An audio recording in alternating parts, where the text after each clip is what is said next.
আজকেও কিন্তু একটা বার্থডে কেকের ডিজাইনই তোমাদের সাথে শেয়ার করব। আর আজকের কেকটা কিন্তু খুবই কালারফুল। আশা করি তোমরা তো অনেকটাই ভালো লাগবে। তাহলে ভিডিওটাকে স্কিপ না করে দেখতে থাকো। আশা করি তোমাদের থেকে অনেকটাই ভালো লাগবে।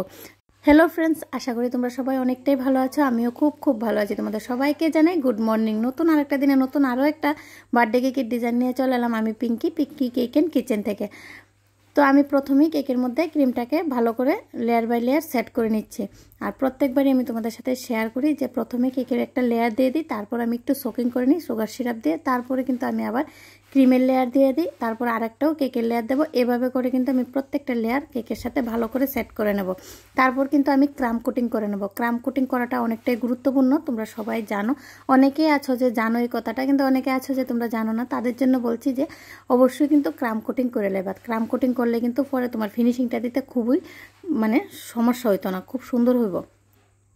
আর যদি ক্রাম কোটিং না করো তাহলে কিন্তু ফিনিশিংটা দিতে অনেকটাই সমস্যা হবে। আর ফিনিশিংটা দেখতেও একবারে ভালো লাগতো না, আর ফিনিশিংটা দিতেও অনেকটা সমস্যা হবে। তার জন্য ক্রাম কোটিং কিন্তু করাটা মাস্ট। তো ক্রাম কোটিং করে নেবা। ক্রাম কোটিং করে কিন্তু রেস্টিংয়ের জন্য কিছুক্ষণ ফ্রিজে রেখে দেবা। তা না হইলে কিন্তু কেকটা টাইট হইতো না, কেকটা সেট হইতো না, তাহলে পরে কিন্তু তোমার ফিনিশিংটাও সুন্দর হইতো না। আর যখন আমরা সুগার সিরাপ দিয়ে সোক করি আর ক্রিমটাকে সেট করি তখন কিন্তু কেকটা অনেকটাই নরম থাকে, একবারেই নরম থাকে। তো যখন তুমি ফ্রিজে রেখে দিবা সেটের লেগে তখন কিন্তু একটু টাইট হয়ে যাবে, ভালো করে সেট হয়ে যাবে। তারপরে কিন্তু তুমি যদি ফিনিশিংটা দাও তাহলে কিন্তু ফিনিশিংটা দেখতে অনেকটাই ভালো লাগবে। তার লেগে কিন্তু ফ্রিজে কিছুক্ষণের জন্য রেখে দেবে। আর আমি ফ্রিজে রেখে দিয়েছি কিছুক্ষণের লেগে, রেখে কিন্তু এখন বাইর করে লইছি। ওখানে কিন্তু আমি ভালো করে ফিনিশিংটা দিলাম। আর আমার কেক বানানো যদি তোমরা থেকে ভালো লাগে অবশ্যই কিন্তু লাইক কমেন্ট শেয়ার করে দেবে। আর কেকের ভিডিওটা কেমন হয়েছে একটু কমেন্টে জানাই দেবা। আর আমার চ্যানেলটা একটু সাবস্ক্রাইব করে দেবা, পাশে থাকা বেল আইকনে একটু ক্লিক করে দেবা। তাহলে যখনই আমি নতুন কেকের ভিডিও আপলোড করুম সর্বপ্রথম কিন্তু তোমাদের কাছে আইব আর তোমরা দেখতে পারবা। আশা করি তোমরা থেকেও ভালো লাগবো আমার কেকের ভিডিওগুলো দেখা। এখন কিন্তু আমি ভালো করে ক্রিমটা লাগিয়ে নিতেছি। আর যেহেতু আমি কেকের মধ্যে কেকটাকে অনেকটাই কালারফুল বানাবো, ডিজাইনগুলো অনেকটাই কালারফুল হইব, তাহলে কিন্তু আমি ফিনিশিংটা কিন্তু হোয়াইট ক্রিমের দিয়ে দিতেছি। এটা কোনো আমি আজকে কালার অ্যাড করছি না, সুন্দর করে হোয়াইট ক্রিমের সাহায্যে ফিনিশিংটা দিয়ে দিতেছি। আর ফিনিশিংটাও কিন্তু খুব ভালো করে দেওয়ার চেষ্টা করতে হবে। শুরুতে সমস্যা হইব, একটু ফিনিশিংটা আসতে একটু সময় লাগবে, কিন্তু আস্তে আস্তে সবটাই ঠিক হয়ে যাবো। আস্তে আস্তে খুব সুন্দর করে তোমরা ফিনিশিং দিয়ে দিতে পারবা যদি চেষ্টা করলে কি না হয়। তো চেষ্টা করতে থাকতে গেলে কিন্তু ফিনিশিংটা আস্তে আস্তে খুবই ভালো আসবে। আমারও প্রথম ফিনিশিংটা একদম খারাপ আসতো, এখন কিন্তু আস্তে আস্তে খুব একটু ভালো আসে। এতটা ভালো আসে আমি সেটাও বলবো না, যতটাই আসে খুব ভালোই আসে। যতটুকু পারি আমি চেষ্টা করি যে ফিনিশিংটা একটু সুন্দর করে দিয়ে দেওয়ার লেগে। ফিনিশিংটা সুন্দর হলে কিন্তু কেকের ডিজাইনটা দেখতে অনেকটাই ভালো লাগে, তা না হলে কিন্তু কেকের ডিজাইনটা দেখতে ভালো লাগে না। তা আমি আজকে সাইডটা এত ভালো করে ফিনিশিং দিলাম না, কারণ আমি সাইডে একটু ডিজাইন দেবো, কোমের সাহায্যে একটু ডিজাইন দিয়ে দেবো। তো ভালো করে কিন্তু যতক্ষণ অবধি ডিজাইনটা খুব সুন্দর করে না আসে ততক্ষণ অবধি কিন্তু কোমের সাহায্যে একটু ভালো করে ডিজাইনটা দিয়ে দিতে হইব। আর অক্ষণ দেখো আমি উপরের এক্সট্রা ক্রিমগুলো কিন্তু একটু সরাই লেতেছি, কারণ আমি আবার কোমের সাহায্যে একটু ডিজাইন দেবো। কারণ পারফেক্ট ডিজাইনটা না এলে কিন্তু দেখতে গেলে একদম ভালো লাগে না।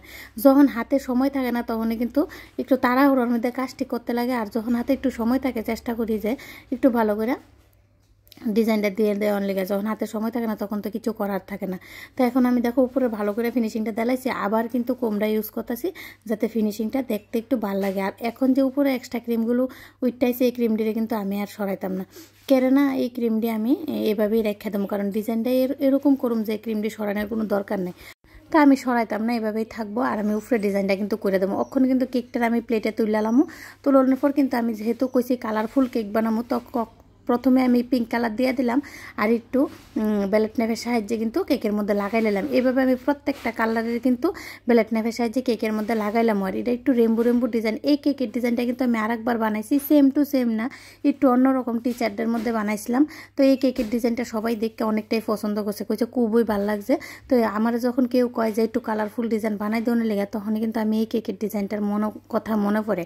তা আমি আজকে একটু ডিজাইনটা চেঞ্জ করে লেছি, চেঞ্জ করে কিন্তু আবার ডিজাইনটা নিয়ে আইছি, কারণ ডিজাইনটা আমার থেকে অনেকটাই ভালো লাগছে। তো মিডলে দেখো আমি রেমবোর মতো একটু বানাই দিচ্ছি। আর সাইডে কিন্তু ওখানে নোজালের সাহায্যে দুই সাইডে আমি একটু ফ্লাওয়ার বানাই দেবো। আর কালার কিন্তু আমি যেই কালারটি সাইডে মিডলে ইউজ করছি সেই সব কালারটি কিন্তু দিয়ে আমি ফ্লাওয়ারটি বানিয়ে দিতেছি। আর নোজলের সাহায্যে একটু ফ্লাওয়ার বানাই দেবো, দুই সাইডে সুন্দর করে ফ্লাওয়ারটা বানিয়ে দেবো। আর দেখতে কিন্তু অনেকটাই ভালো লাগবে। আর নিচের বর্ডারটাও কিন্তু আমি অনেকগুলা কালারের সাহায্যেই দেওয়া দেবো, কেননা দেখতে অনেকটাই ভালো লাগবো। আর বর্ডারটা দেওয়ানোর পর দেখবা কেকের লুকটা অনেকটাই চেঞ্জ হয়ে গেছে। আশা করি তোমরা বুঝতে পারতেছো আমি কেকের ডিজাইনটা কেমনে বানাইতেছি। আর যদি না বুঝতে পারো তাহলে কিন্তু কমেন্টে আমারে জানাইতে পারো। নেক্সট টাইম আমি তোমাদের সুবিধা মতো ভিডিও কিন্তু অবশ্যই নিয়ে আমু। তো আর আমি যে নোজালটা দিয়ে এই ফ্লাওয়ারটি বানাইছি এই নোজালটার মধ্যে কিন্তু কোনো নাম্বার আসলো না। আমার অনেক ভিডিওতে এই নোজালটা দেখানো আছে যে আমি কোন নোজালটা দিয়ে এই ফ্লাওয়ারগুলো বানাই। আশা করি তোমরা যদি সবসময় আমার কেকের ভিডিওগুলো দেখো বুঝতে পারবা এই নোজালটার ভিতরে কোনো নাম্বার নেই।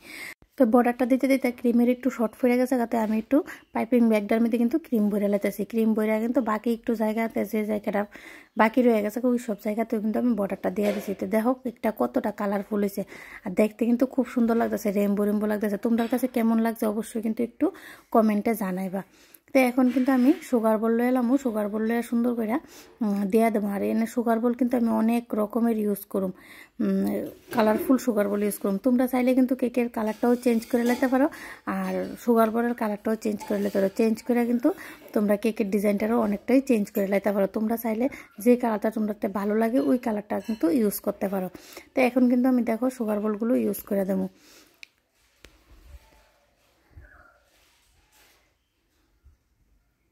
আর এখানে দেখো আমি অনেক রকমের কালারফুল সুগার বল ইউজ করছি, অনেক রকমের সুগার বল। তো আশা করি তোমরা থেকে কেকের ডিজাইনটা অনেকটাই ভালো লাগছে। তো আমি এখন হ্যাপি বার্থডেটা কিন্তু হাত দিয়ে লিখে দেবো, কারণ কেকের ডিজাইনটি যখন এরকম হয় তখন কিন্তু টোপার লাগালে ভালো লাগে না। তো কেকটা বানাই আমি অনেকখানি চিন্তা করি যে এটার মধ্যে হাত দিয়ে লিখলে ভালো লাগবো না টোপার লাগাইলে ভালো লাগবো। আর যদি কেউ রিকোয়েস্ট করে যে টোপারই লাগাই দেও না লিখে, তাহলে কিন্তু আমি টোপারটাই লাগাই দিই।